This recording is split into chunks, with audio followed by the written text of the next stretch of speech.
Hello বন্ধুরা, নতুন ব্লগে আপনাদের সবাইকে স্বাগত। আজকে ঝুলন মেলা আপনাদেরকে দেখানোর উদ্দেশ্যে বেরিয়ে পড়লাম পশ্চিম মেদিনীপুরের তাতারপুর। তো বন্ধুরা চলুন, দেরি না করে ঝটপট যাত্রা শুরু করা যাক।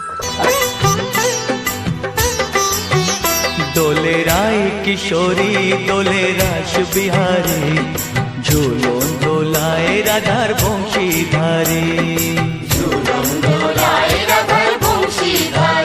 দোলে রায় কিশোরী দোলে রাস বিহারী, ঝুলন দোলায় রাধার বংশীধারী।